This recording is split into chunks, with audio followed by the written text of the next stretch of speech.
This is Archon 888, streaming live on the Theta Edge node. Theta.tv's fully decentralized streaming platform. Download the Edge node and F the man. I remixed this old footage to try and give a better sense of things, and I'm just going to try and not get in the way of the edit. So I'm going to shut up now. So-called mischief was on approximately anywhere between 10 and 20 acres on the extreme edge of a 14,000 acre ranch in the middle of the wilderness. In other words, you'd get lost trying to find Gustafson Lake, or at least there's a caution sign when you leave, because it's not much wilderness. Now you tell me if that's justice. When you see it get bigger and bigger and bigger, and the next thing you know, there's a military campaign. It's not a police operation. It became a military campaign. I find it sad, as an ordinary Canadian, to see that in spite of all the expenses, financial and otherwise, in the standoff itself, millions and millions, plus the extremely expensive long trial, the general public doesn't have any idea what this was all for and why, politically, legally, and so on. And I think this should be understood by all the Canadians, or maybe even by the entire world, because it is an unsolved problem. No question in my mind. In fact, this was so political that it's I suppose you can look at it from this way. Look, when the Attorney General, who's the chief law enforcement officer in the province, engages himself on camera, flies to the scene after it's all over in an RCMP jet, and then there's commentaries made by politicians throughout, it's such a political event that it's remarkable that these people actually were able to go through a trial. I think when the jury, and look, let's face it, the record will show that the jury found many people guilty of mischief, common mischief. Things that most courts deal with by way of fine and probation. And so when you look at the facts as presented, or at least the alleged facts as presented by the authorities, including the politicians at the beginning, and when you look at the eventual result, you see there's a big difference. And the only answer you can put in there, the only thing that makes sense, is that this was a political incident. It was politics from the day it started and politically to the end of the trial. That they were going to go in, they were going to use force. It didn't matter what I said, it didn't matter what the other constables said, they were going to use force. And they, plain and simple, no longer wanted the Native members involved. Somebody above the level of constable made a decision that the ERT was going in and nothing was going to change their mind. They were going to go in and put on a show of force to set an example. He said that an ambush happened in the evening. Natives stalked them late at night. They came under fire. And as they come under fire, they were terrorized by these natives firing down on them. They only could get hunkered down and try to shoot and return fire. The forensic expert that came to court during the time of the trial over here reported that not one bullet had penetrated the Suburban on September the 4th. That the dent that was in the mirror, that dent was made by a tree branch. But in the meantime, the night before,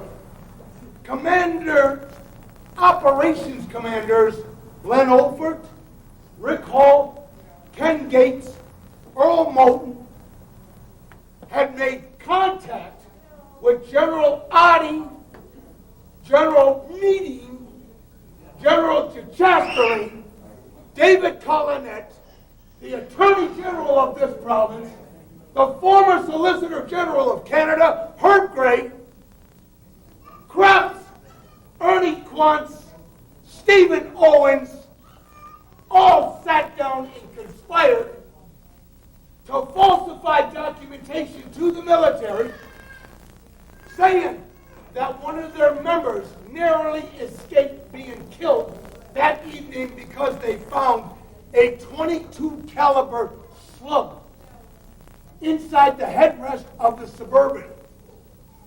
But their own forensic experts said there wasn't a bullet in the Suburban. The press version of Lieutenant Hall. It contains a statement.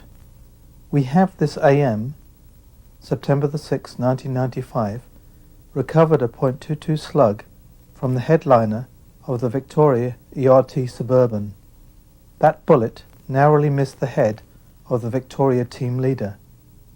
This letter concluded with what could be construed as a threat to the military, stating, the command structure, now located at 100 Mile House, advises that they will be forced to withdraw the current 1120 and 1029 checkpoints should the APCs be formally designated as being unable to assist.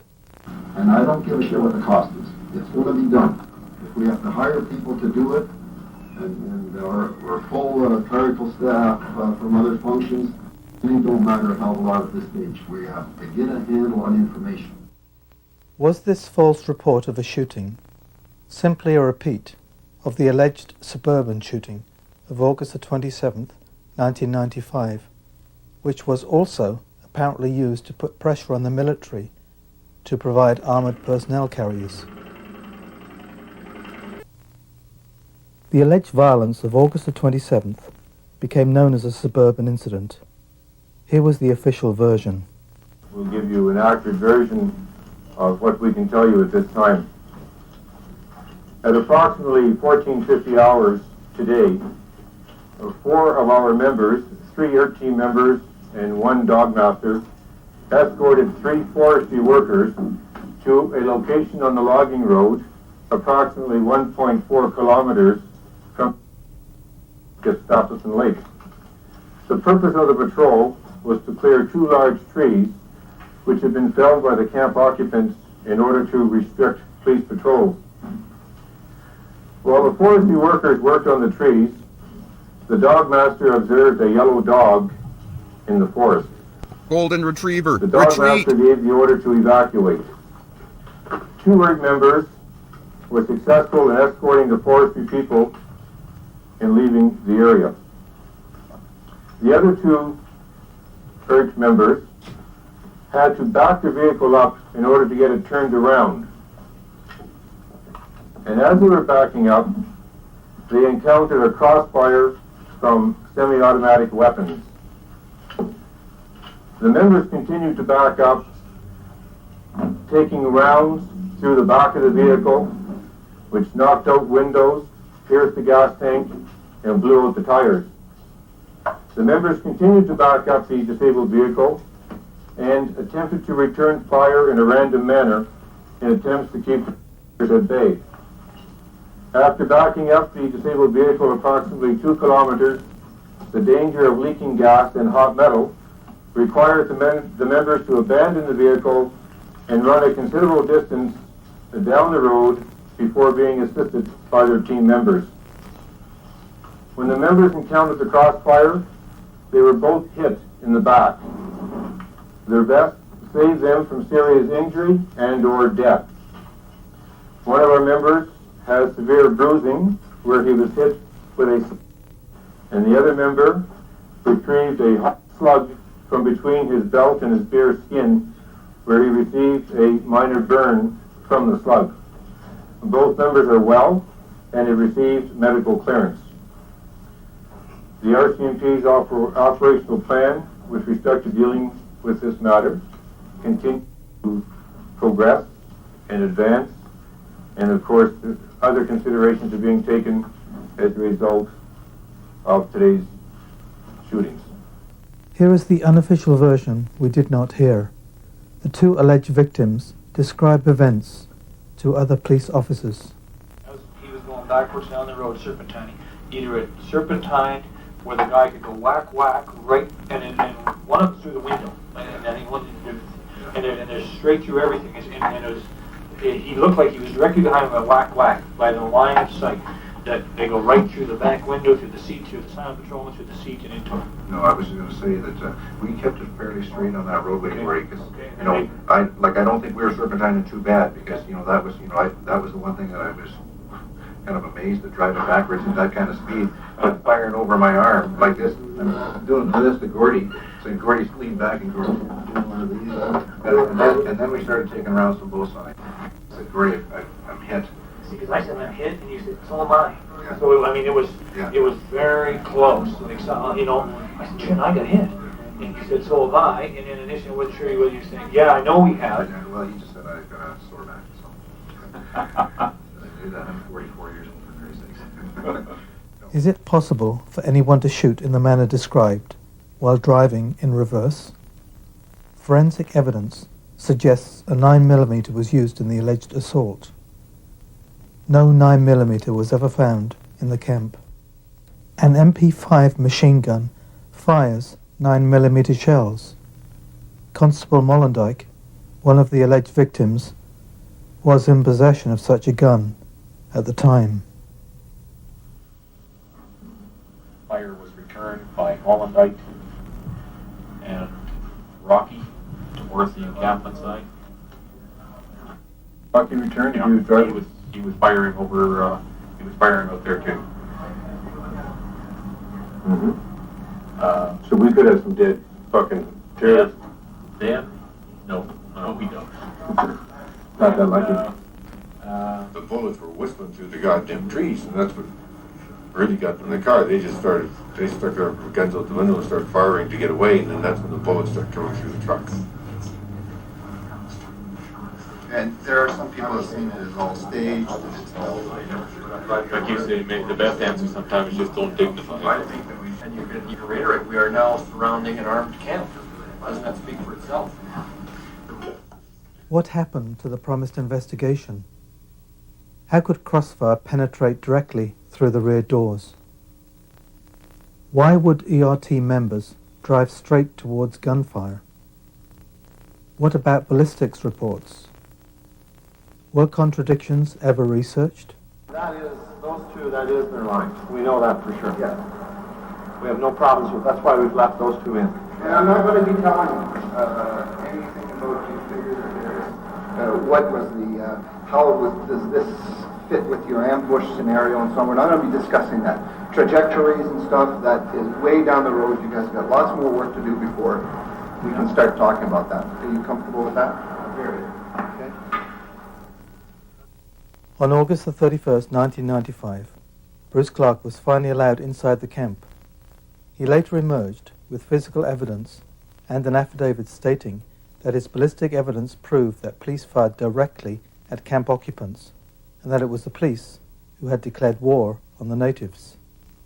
I, Trond Halley, freelance camera person of the city of Vancouver in the province of British Columbia, make oath and say, 1. Exhibit A hereto is a 223 casing which can be fired out of an M16 assault rifle, such as is issued to the police tactical units. 2. There is no weapon at the Gustafson Lake Indian encampment that is capable of firing a 223 shell. 3. Exhibit A was found on the road after a police tactical unit officer fired his rifle directly at persons from the said encampment. We will pause it right here and pick it up in a moment.